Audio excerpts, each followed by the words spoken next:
Dr. YouTube Tucker. Taoiseach, I think it's important Check to this out. opportunity to bring a bit of balance into the discussions around the visit of the US President and his wife, given the almost unprecedented slobbering over them that the nation has been exposed to over the last number of days. And it's really hard. He's a killer. I don't care what you got to say. Obama kills everybody. He's a Muslim. And he's trying to take over the country. Sections of the media and the political establishment. We've had separate and special news bulletins by the state broadcaster to tell us what Michelle Obama and her daughters had for lunch in Dublin, but very little questioning of the fact that she was having lunch with Mr. Tax Exile himself. We had very little challenging of the fact that she's glad to be home a country that she's been in less than a week and that her husband has very tenuous links in. And of course, the biggest irony of all, the protestations of Obama himself in his speech to children in Northern Ireland about peace, when he said, those who choose the path of peace, I promise you that the United States of America will support you every step of the way. We will be the wind at your back. Now I ask you, is this person going for the Hypocrite of the Century award? Because we have to call things by their right names. And the reality is that by any serious examination, this man is a war criminal. He is. He has just announced his decision to supply arms to the Syrian opposition, including the jihadists, fueling the destabilization of that region and continuing to undermine secularism and knock back conditions for women. This is the man who is in essence stalling the Geneva peace talks by trying to broker enhanced leverage for the Syrian opposition by giving them arms, and to hell with the thousands more who lose their lives, or the tens of thousands more who will be displaced as this war goes on. This is the man who has facilitated a 200% increase in the use of drones, which have killed thousands of people, including hundreds of children. And you, Taoiseach, you are the one who's turned a blind eye on these activities. You've talked about the G8 being an opportunity to showcase Ireland. But is it not a reality that you have showcased us as a nation of pimps, prostituting ourselves in return for a pat on the head? To be honest with you, we were really speculating this morning whether you were going to deck the cabinet out in leprechaun hats decorated with a bit of stars and stripes to really mark so true. Here. So my question to you, Taoiseach, is as follows. What steps are you going to take to follow in the correct statements and the correct decision of your colleague Taoiseach Eamon Gilmore, who voted against the lifting of the arms embargo in relation to Syria? What steps are you going to take to ensure that no weapons for Syria are going to go through Shannon in breach of our international laws of neutrality? What steps are you going to take to showcase this country not as a lapdog of US imperialism, but as an independent nation with an independent foreign policy which takes a lead in international diplomacy? We took over Britain a long time ago, lady. The use of drones, the favourite method of extermination of your friend, Mr. Obama. On the Taoiseach, right, please. Well, let me confirm to you first of all that the President was not inquiring about your whereabouts or your well-being. I think your comments are disgraceful. I think they do down the pride of Irish people all over the world. Because you're an idiot, dude. I don't know who that woman is, but if you're doing shit against your country, Edda, Kenna, whatever the heck your name is, you need to be hung, buddy. Hung from a tall tree if you're tearing apart your people. And criticize the American president for giving a continuation of support for a fragile peace process in Northern Ireland, where over 3,000 people lost their lives over. Women don't care, though. It's disgraceful, Dudan. And if you represent those people on the back line of there, if that's the kind of comment that you intend to make, well then it's beneath you actually. Even those of your predecessors in their brilliance never matched what you just said here. Let me remind you that the communities in Northern Ireland and the politicians from administrations of this, in this House here, of all governments, together with British governments and Northern Ireland politicians and Northern Ireland communities, have put together a very fragile peace.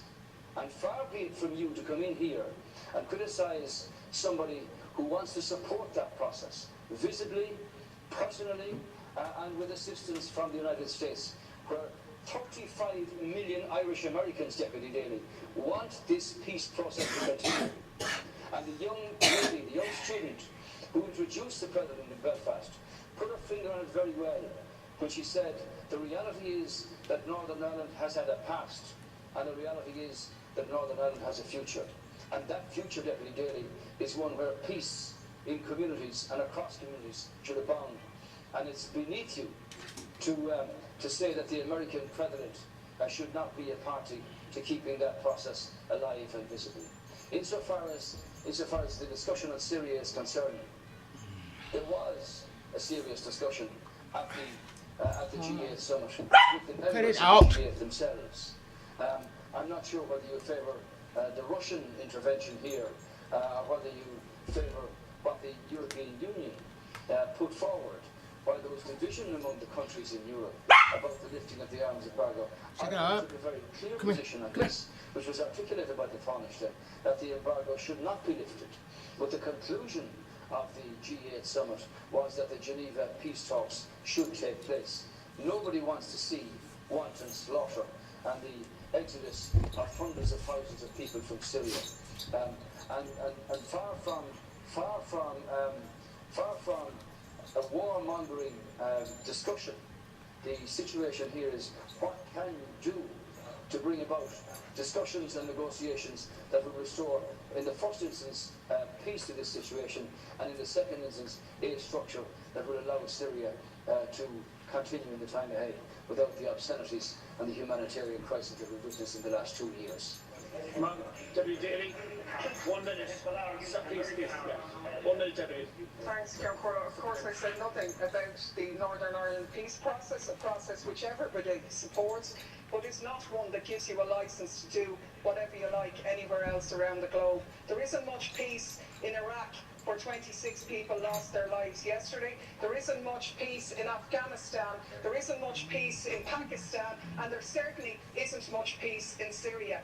And the side I'm on in Syria is the one, and what I agree with is the statement by Oxfam, where Oxfam said sending arms to the Syrian opposition won't create a level playing field. Instead, it further risks fueling an arms free-for-all, where the victims are the civilians of Syria.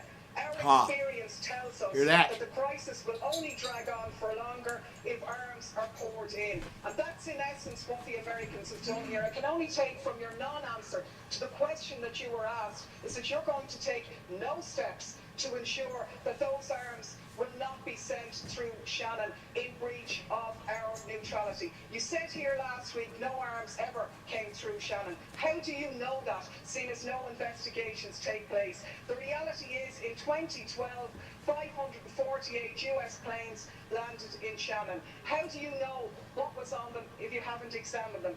Your Minister for Transport revealed in a parliamentary question that 239 civilian planes landed in Shannon, where they sought permission because they were carrying munitions of war or dangerous goods on a civilian aircraft. What steps are you going to take to intervene in this situation? And the last point I'll make is that people in this country are very fond of our American brothers and sisters, and I think we stand far more shoulder to shoulder with them by making valid criticisms of their president, who has broken his election promises, rather than just pimping this nation as a tax haven for their corporations. I'm sure the Americans would far prefer that their multinationals pay their taxes at home rather than offshore here, so they could develop their health care, so they wouldn't be wasting money on arms being sent to slaughter people in other countries. Thank you, Deputy.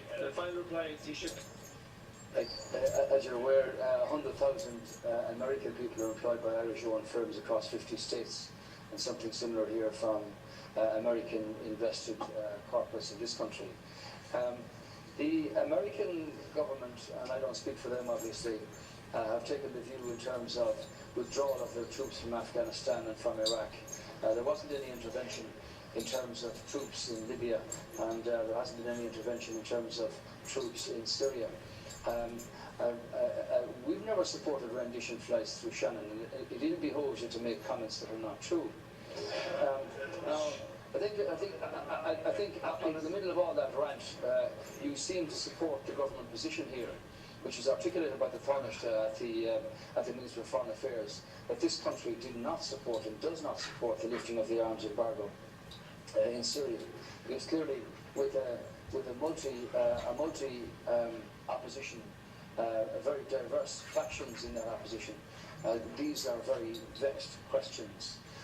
So the decision of the European Council to not agree in terms of the embargo means that that opportunity presents itself.